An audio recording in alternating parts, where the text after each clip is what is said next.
Hello guys, कैसे हो आप सभी लोग। केवीएस एटमीएस का भी रिजल्ट आ चुका है और साथ में आपकी डेट भी आ चुकी है, मेंस की डेट भी आ चुकी है। आप लोगों को पता ही लग गया होगा कि आपका जो केवीएस और एनवीएस का है वो रिजल्ट आ चुका है। ठीक है, जिसने अभी तक अपना रिजल्ट चेक नहीं किया है, वेबसाइट पे जा करके आप अपना रिजल्ट चेक कर लो। डिस्क्रिप्शन बॉक्स में आपको लिंक भी मिल जाएगा रिजल्ट के लिए। ठीक है, और साथ में ही आपकी जो टायर 2 की है वो डेट भी अनाउंस कर दी है। 28 मार्च को आपका रहेगा मॉर्निंग शिफ्ट में टीजीटी का एग्ज़ाम, 28 इवनिंग शिफ्ट में रहेगा आपका पीजीटी का एग्ज़ाम। और जैसा कि आपको पता है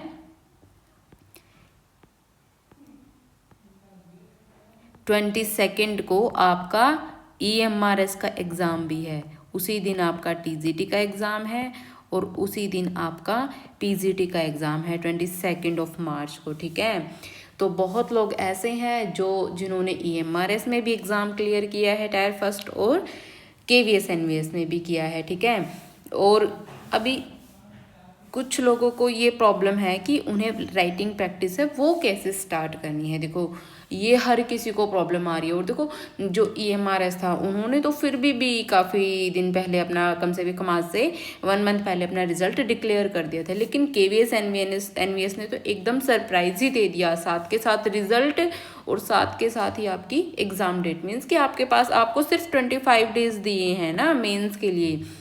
बहुत लोग ऐसे होंगे जिन्होंने अभी तक भी राइटिंग प्रैक्टिस शुरू नहीं की है। मैं आपको फर्स्ट डे से बोल रही हूँ, आज से नहीं। मैंने जिस दिन आपको कोर्स करवाना शुरू करा था उस दिन से मैं आपको बोल रही हूँ यूट्यूब पे कि आप अपना लिखना स्टार्ट कर दो, चैप्टर वाइज आप पढ़ो, लिखो। अगर आपको लगता है कि आपका एग्ज़ाम क्लियर हो जाएगा, आप रिजल्ट का वेट मत करो, आप चैप्टर पढ़ो और लिखो, चैप्टर पढ़ो और लिखो।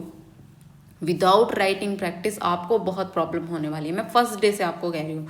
और जो टीजीटी और पीजीटी है उनके लिए ऑलमोस्ट सिलेबस हम लोगों ने फ्री ऑफ कॉस्ट अपने यूट्यूब चैनल पे किया है। आप लोग वहाँ से जाके पूरी प्लेलिस्ट को चेक कर सकते हो और बहुत सारे डिस्क्रिप्टिव क्वेश्चन भी हम लोगों ने करे हैं। ठीक है, तो उनको भी आप देख सकते हो। ठीक है, और जो एमसीक्यूज़ हैं, एमसीक्यूज़ के लिए हम कल से अपना जो है सेशन स्टार्ट करने वाले हैं। उसके लिए मैंने एक सेपरेट वीडियो बनाई है, उसमें टाइम टेबल भी दिया है, आप उसको जाके चेक कर सकते हो। अब बात है कि आप राइटिंग प्रैक्टिस कैसे स्टार्ट करोगे। राइटिंग प्रैक्टिस के लिए क्या सीक्रेट है, जैसे एमसीक्यूज़ के लिए नहीं होते कि हाँ भाई ऐसे करके ये टॉपिक करके हम ये सीक्रेट अपना के ऐसे कर लेंगे, ऐसे अक्कड़ बकड़ बम भी बोल करके कर देंगे। लेकिन राइटिंग प्रैक्टिस में आपकी कोई तुक्केबाजी नहीं चलती। राइटिंग प्रैक्टिस के लिए तो आपको लिख करके देखना ही पड़ेगा, इसका कोई शॉर्टकट नहीं है। आप डेली लिखो, अभी भी 25 डेज हैं आपके पास।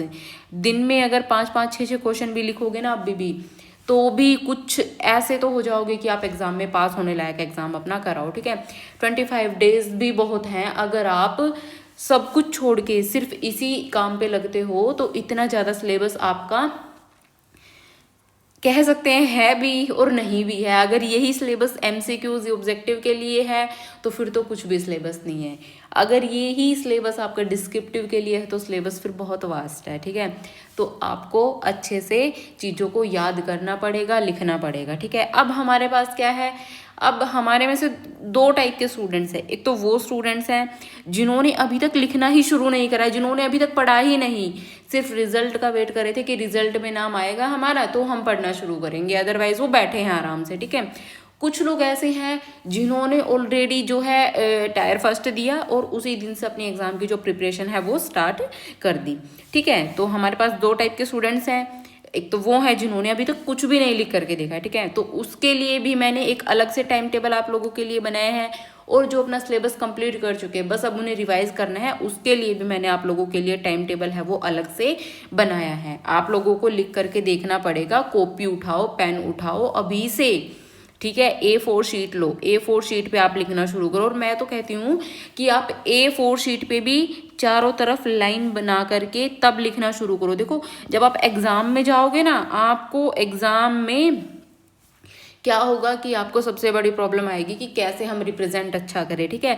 रिप्रेजेंट आप तभी अच्छा कर पाओगे जब आप लिख करके देखोगे। बिना लिखे आप चाहे आप मर्जी जितना याद कर लो, वही बात होगी, समुंदर भर याद किया और बूंद बूंद भर याद रहा, वो काम होगा नहीं। तो क्योंकि कितना मर्जी याद कर लो, जब तक आप लिख करके नहीं देखोगे, आप चाहे खुद भी करके देखो, आप 4 क्वेश्चन याद करके देखो, जब लिखने बैठोगे ना 4 क्वेश्चन में से 4 लाइनों में से आपको सिर्फ आधी लाइन याद रहेगी। ऐसा होता है जब आप लिखने की प्रैक्टिस करते हो। पहला क्वेश्चन बहुत गंदा लिखा जाएगा, दूसरा भी बहुत गंदा लिखा जाएगा, तीसरा भी बहुत गंदा लिखा जाएगा, लेकिन जैसे जैसे आप लिखना शुरू करोगे ना, वैसे वैसे आप डे बाय डे इंप्रूव करोगे चीज़ों को, ठीक है।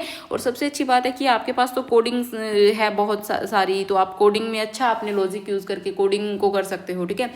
कुछ लोगों का डाउट रहता है कि जो पेपर है उसमें प्रोग्राम आएंगे। भाई ऑब्वियस है, प्रोग्राम तो आएंगे ही आएंगे, क्यों नहीं आएंगे। क्या थ्योरी भी आएगी? थ्योरी भी आएगी।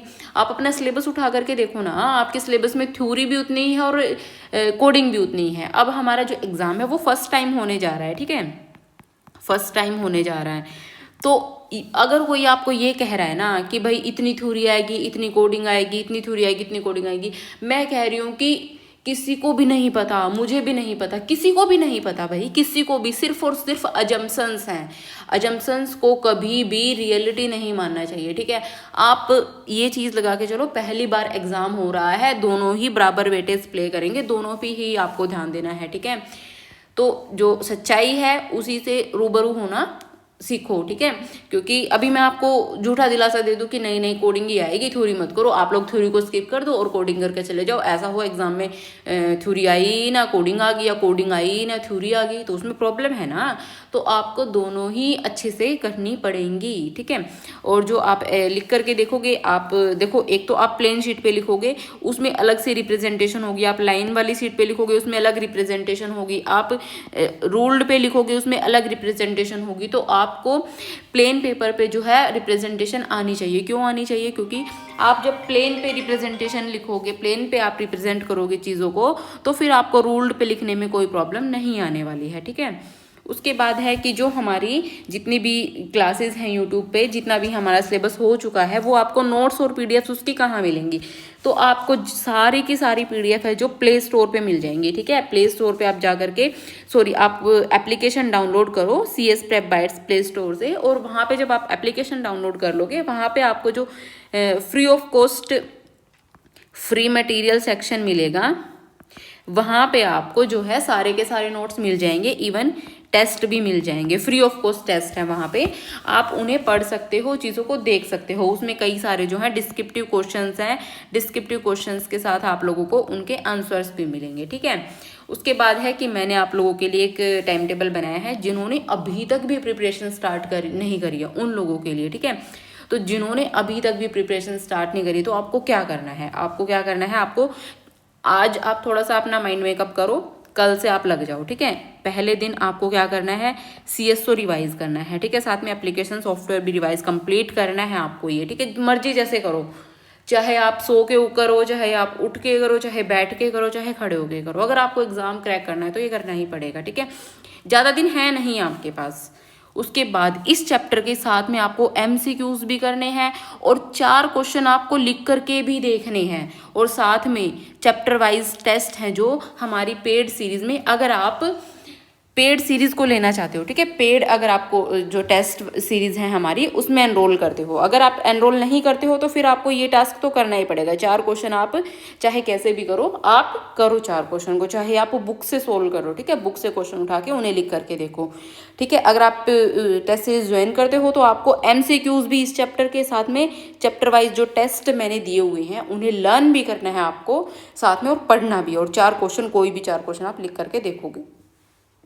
फिर 2 तारीख को आप क्या करोगे, CSO में CPU चैप्टर करोगे और 4 क्वेश्चन की प्रैक्टिस करोगे, MCQs करोगे, क्वेश्चन की प्रैक्टिस करोगे, और चैप्टर वाइज को जो है टेस्ट लगाओगे, ठीक है। उसके बाद है 4 तारीख को, उसके बाद 4 तारीख को आप क्या करोगे, फुल CSO रिवीजन और पाइथन का बेसिक करोगे। इसमें 3 तारीख स्किप हो गई है भाई। 3 तारीख को आप एक दिन ब्रेक ले लेना होली पे, ठीक है। वैसे तो कोई भी स्टूडेंट्स के लिए ब्रेक नहीं होता है जब जिनका एग्जाम सिर पे हो, तो कोई ब्रेक नहीं होता है इसमें। आप एक एक्स्ट्रा दिन है जो अपना CSO को दे सकते हो, CPU को दे सकते हो, ठीक है। CPU काफ़ी लंबा चैप्टर है, आपको उसको पढ़ने में टाइम लगेगा। देन उसके बाद 5 क्वेश्चन है जो आपको क्या करने हैं, पाइथन का बेसिक भी इधर करना है आपको।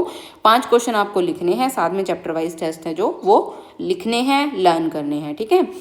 उसके बाद है 5 तारीख को आपको flow of control plus string chapter, ये दोनों आपको पढ़ने हैं।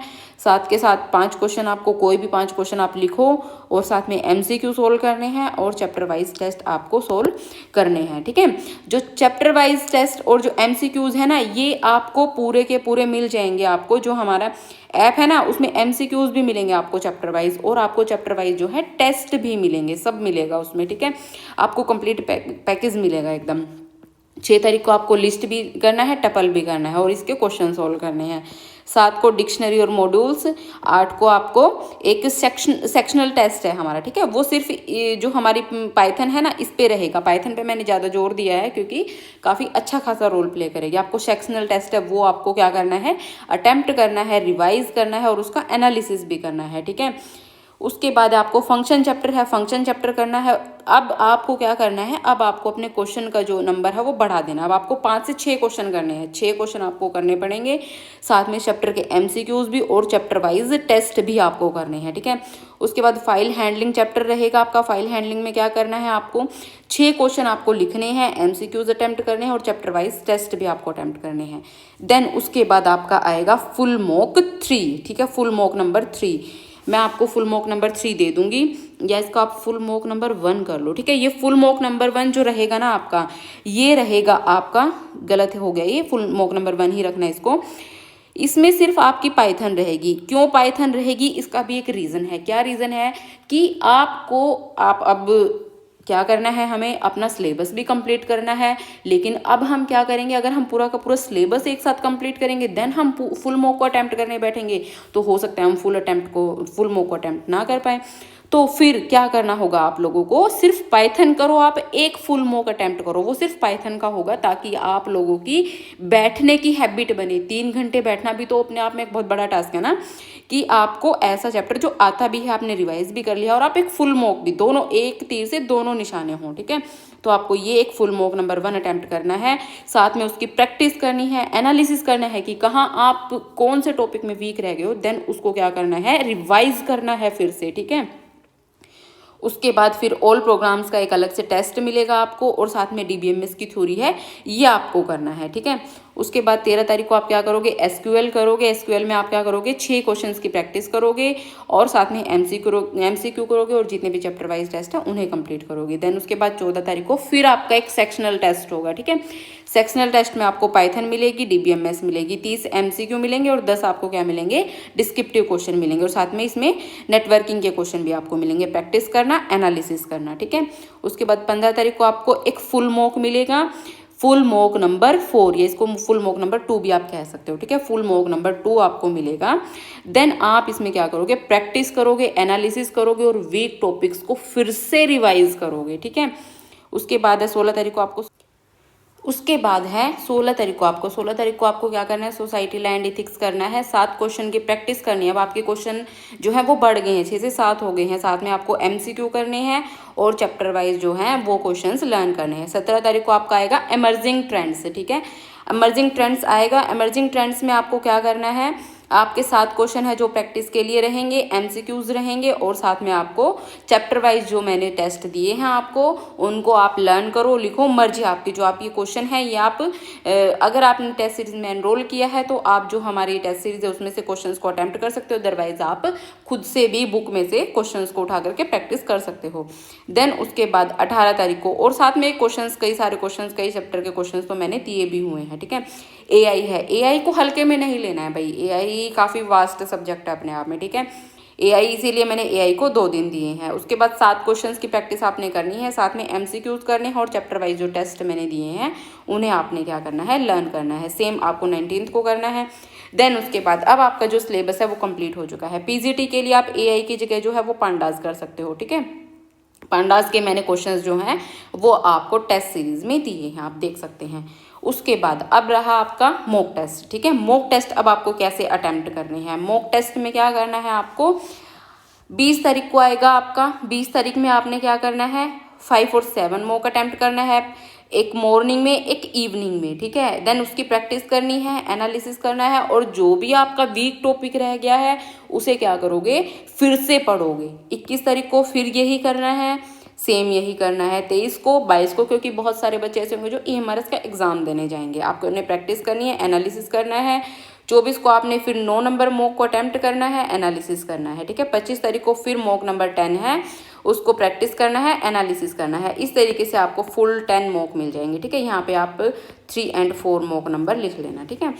उसके बाद आपको क्या करनी है, 26 और 27 को सिर्फ और सिर्फ रिवीजन करनी है और रेस्ट करना। जो भी टॉपिक आपको लग रहा है आपके वीक रह गए हैं उनकी क्या करनी है, रिवीजन करनी है और आपने रेस्ट करना है प्रॉपर। एंड 28 को होगा आपका exam. And all the best for your exam. I hope सभी आप जितने भी तैयारी कर रहे हो सभी लग जाओ, ठीक है। मतलब मेरी दिल से ये एकदम दुआ है आप लोगों के लिए, मेरी मतलब एक कह सकते हो मेरी खुद की भी विश है कि आप सभी लोग जितने भी एटलीस्ट मेरे यहाँ से प्रिपरेशन कर रहे हैं वो सभी लग जाएंगे, ठीक है। जितनी भी मेरी बड़ी यूट्यूब फैमिली है सभी, एटलीस्ट सभी का सिलेक्शन हो हमारे चैनल से, काफ़ी लोग जुड़े हुए हैं।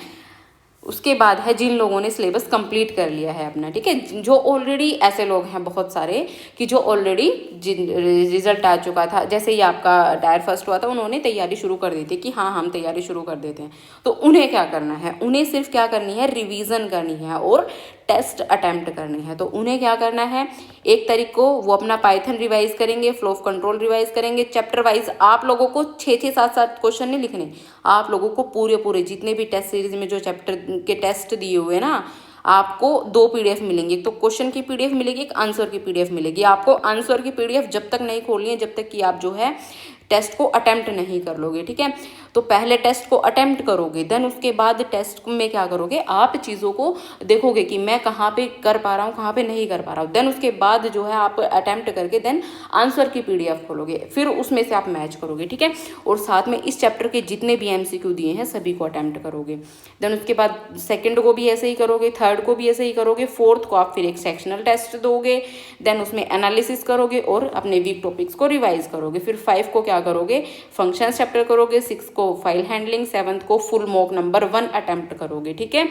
फुल मॉक आपको अटेम्प्ट करना है। देन 8th को आपने DBMS SQL करना है, 9th को SQL फंक्शन करने हैं, 10th को आपने क्या करना है, कंप्यूटर नेटवर्क्स, एंड 11th को क्या करना है, आपने फुल मॉक नंबर 2 है वो अटेम्प्ट करना है। देन 12th को आपने क्या करना है, CSO, 13th को CSO, 14th को आपने क्या करना है, society law and ethics, and 15th को आपने क्या करना है, फुल मॉक नंबर 3 है वो अटेम्प्ट करना है। 16th को आपने क्या करना है, AI और पंडाज है इन दोनों को करना है। उसके बाद इनके चैप्टर वाइज टेस्ट और MCQs को स्किप नहीं करना है। ध्यान रखना जितना आप MCQ को ठीक करोगे उतना डिस्क्रिप्टिव में आपके सिर से जो प्रेशर है वो कम होगा। 18 को आपने फुल मॉक नंबर 4 अटेम्प्ट कर लेना है, ठीक है। 19 को आपने इमर्जिंग ट्रेंड्स करना है, चैप्टर वाइज टेस्ट और MCQs करने हैं। 20 को आपने फुल मॉक नंबर 5 है वो अटेम्प्ट कर लेना है। उसके बाद 21 को मॉक नंबर 6, उसके बाद 22 को आप स्किप कर सकते हो क्योंकि 22 को बहुत सारे लोगों का जो है एग्ज़ाम होगा। देन उसके बाद इसको आप यहाँ पे कर सकते हो, 7+8 आप यहाँ पे कर सकते हो, एनालिसिस करोगे, रिवाइज करोगे। 24 को आप क्या करोगे, मॉक नंबर 9, और 25 को क्या करोगे, मॉक नंबर 10। और जो भी आपके वीक टॉपिक है उन्हें डेली क्या करोगे, रिवाइज करोगे। जैसे ही आप फुल मॉक टेस्ट दोगे ना, आप लिखते टाइम आपको पता लग जाएगा कि हाँ मैं पर्टिकुलर टॉपिक में नहीं लिख पा रहा हूँ, नहीं लिख पा रही हूँ। देन उसको आपने क्या करना है, पर्टिकुलर टॉपिक को उठाओ, पूरा पढ़ने की दोबारा जरूरत नहीं है, पर्टिकुलर टॉपिक को उठाओ, उसे फिर से रिवाइज करो और फिर अगले दिन फिर दूसरा मॉक दो, ठीक है। इस तरीके से आपको प्रिपरेशन करनी है। 26 और 27 को आपने फिर से रिवीजन करनी है, सारे सिलेबस की प्रॉपर रेस्ट करना है, और फिर 28 को होगा आपका एग्जाम। एंड उसके लिए आप लोगों को ऑल द बेस्ट, ठीक है। उसके बाद जिन लोगों को टेस्ट सीरीज में एनरोल करना है वो एप्लीकेशन डाउनलोड करके वहाँ पे आपको विद इवैल्यूएशन विदाउट इवैल्यूएशन के मॉक टेस्ट है वो मिल जाएंगे। और जो अभी है होली ऑफर है वो चला हुआ है, होली ऑफर आपको मिल जाएगा वहाँ पे डिस्काउंट 400 का, ठीक है, फ्लैट डिस्काउंट आपको मिलेगा। और अगर आपको इवैल्यूएशन करवानी, देखो टेस्ट आप लिख रहे हो उनके प्रॉपर इवैल्यूएशन भी बहुत ज़रूरी है, ठीक है। लेकिन कुछ लोग ऐसे जो इवैल्यूएशन नहीं चाहते हैं, ठीक है। अगर आपने इवैल्यूएशन करवानी है टेस्ट की तो आप उसमें विद इवैल्यूएशन में एनरोल करना। अगर आपको इवैल्यूएशन नहीं करवानी तो देन आप विदाउट इवैल्यूएशन में एनरोल करना, ठीक है। आपको अलग अलग वहाँ पे मिल जाएंगी टेस्ट सीरीज, तो आपको देखते ही पता लग जाएगा। आपने अगर इवैल्यूएशन करवानी है तो फिर आप विद इवेल्युएशन में एनरोल करना, ठीक है। आपको अलग अलग मिल जाएंगी, बोथ का अलग प्राइस है और टीजीटी और पीजीटी का अलग प्राइस है, ठीक है। ये आपका रहेगा पूरा का पूरा जो है टेस्ट सीरीज में सब। आपको अच्छे से पढ़ना है, अच्छे से प्रिपरेशन करनी है। कोई भी टॉपिक वीक है उसको पढ़ो, रिवाइज करो, लिखो, पढ़ो, रिवाइज करो, लिखो, यही सीक्रेट है, ठीक है। और इसके अलावा कोई सीक्रेट नहीं है डिस्क्रिप्टिव का। And one more thing guys, जो टेस्ट की इवेल्युएशन है वो एक लिमिटेड नंबर ऑफ स्टूडेंट्स के लिए रहेगी, ठीक है। अगर हमारी शीट्स हैं जो पहले ही फिल हो जाती हैं तो हम देन उसके बाद इवेल्युएशन के लिए और एडमिशन नहीं लेंगे। जैसे हमने EMRS के लिए जो जिन्होंने अर्ली एडमिशन लिया था उनको इवेल्युएशन के लिए एडमिशन दिया था, अभी EMRS में इवेल्युएशन के लिए एडमिशन है वो एकदम क्लोज है, ठीक है। तो अगर आपको इवेल्युएशन के लिए अभी एडमिशन लेना है तो आप अभी ले सकते हो, बाद में जो इवेल्युएशन वाला एडमिशन है वो बंद कर दिया जाएगा, ठीक है। तो यही आपके लिए इन्फॉर्मेशन थी। अच्छे से पढ़ो, अच्छे से तैयारी करो, अच्छे से एकदम, ठीक है। कोई भी घबराने की ज़रूरत नहीं है आपको। फ्री ऑफ कॉस्ट भी आपको बहुत मटेरियल मिला है, बहुत सारा। आप जब पोर्टल पे जाकर के, ऐप पे जाकर के देखोगे आपको बहुत मटेरियल मिलेगा, ठीक है। तो अच्छे से तैयारी करो और सभी सिलेक्शन अपना लो। Bye bye, take care.